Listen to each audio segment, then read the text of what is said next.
जय माँ तारा तारिणी कही आज ब्लॉग टी आरंभ करी। तो मुझे आज आसी जाइए तारा तारिणी पीठ देखिपे आगे पहाड़ अच्छी से पहाड़र अग्र देश में आमर माँ तारा तारिणी मंदिर जोटा कि यहाँ देखिपे तार बाहर दृश्य आ भीतर को देखुवे ये केते सुंदर सुंदर खेलना मान बिक्री होपर एठू आप भोग नहीं सेठी जापरें।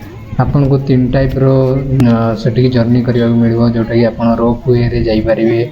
सेकेंड आप सीढ़ी रे जापरें तापर आपड़ जदि नहला बस रे भी टिकेट करी जापरें मंदिर ऊपर। देखु एठारे केते सारा मांकड़ अछंती।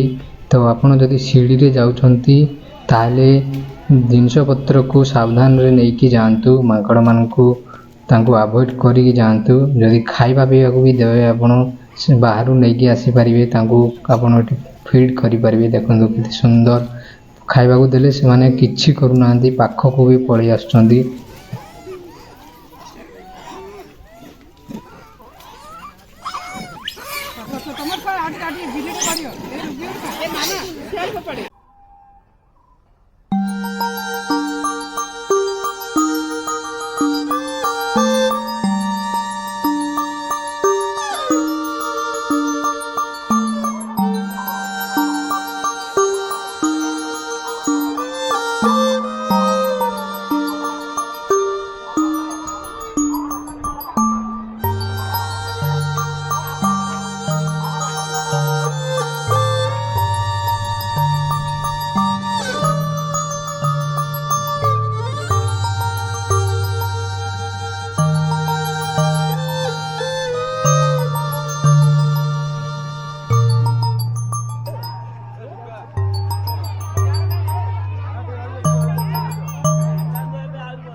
जेहेतु यहाँ खरा दिन आपड़ मत देखिपे केते मु झाड़े पूरा थकी जाइए। जेहेतु मु सीढ़ी रे आसिली मु बस रे आसी पारि थांती किंतु सीढ़ी रे आसबार माँ को गोटे देखा कर सीढ़ी रे आसिकी तार मजा अलग।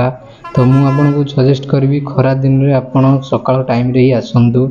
सकाळ टाइम रे आसिले जदि भी आपन लेट हो जाउछंती तेबे आपन बस जर्नी करिकी माँ को पाखक आसिक दर्शन करंतु। केते सुंदर कॉरिडोर बनाई देखंतु केते सुंदर सुंदर मंदिर मान बनाई। तापरे माँ तारा तारिणी पीठ माने भारतर 51 पीठरू जड़े गोटे कहीं जितेबले माँ सती को भगवान विष्णु मृत शरीर को जितेबले भगवान शिव माने मृत शरीर टाक उठे नहीं कि एपट सेपट बुलूले से भगवान विष्णु माँ शरीर टाक माने सुदर्शन चक्र द्वारा खंड खंड कर देते जो कि ये माँ किसी अस्थि पड़ा जोटा कि माँ तारा तारिणी नाम आम पूजा करुँच। देखु केते बड़ पहाड़ पाद देश यहाँ अच्छी।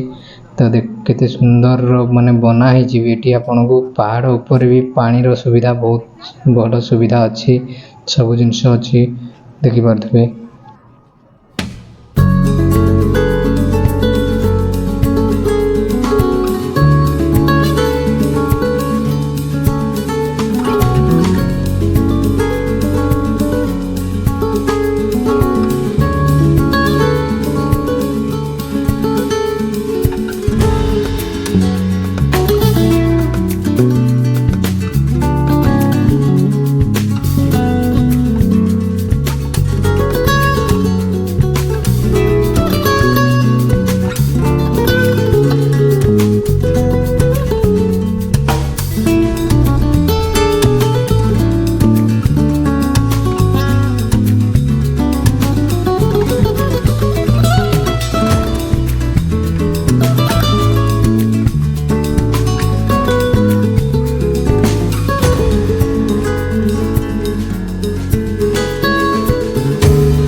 पहाड़ उपरू केते सुंदर व्यू दिशुची देखंतु जोटा कि साइड रे अच्छी ऋषिकुल्या नदी सेटा साइड रे दिशुथिबो सेटा को ऋषिकुल्या नदी कहा जाए।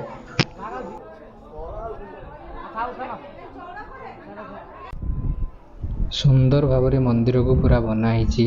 ଆଉ ପାହାଡ଼ ପାଦ ଦେଶରେ ଛୋଟ ଛୋଟ ଗାଁ ମାନ ଦେଖିପାରୁଥିବେ କେତେ ସୁନ୍ଦର ଲାଗୁଛି। ପାହାଡ଼ଟା ଯେହେତୁ ବହୁତ ଉଚ୍ଚାରେ ରହିଛି, ଯଦି ଆପଣ ଆସିନାହାନ୍ତି ଏଠିକି, ଏଇଟା ବ୍ରହ୍ମପୁରରୁ 30 କିଲୋମିଟର ପଡ଼ିବ। ବ୍ରହ୍ମପୁର ସିଟିରୁ ଆପଣ ବସ୍ ଯୋଗେ ବ୍ରହ୍ମପୁର ଟାଉନରୁ ଏଠିକି ଆସିପାରିବେ। କେତେ ସୁନ୍ଦର ଦର୍ଶନ କରିପାରିବେ। ତ ଭିଡ଼ିଓଟା ଏଇଠି ରଖିବି।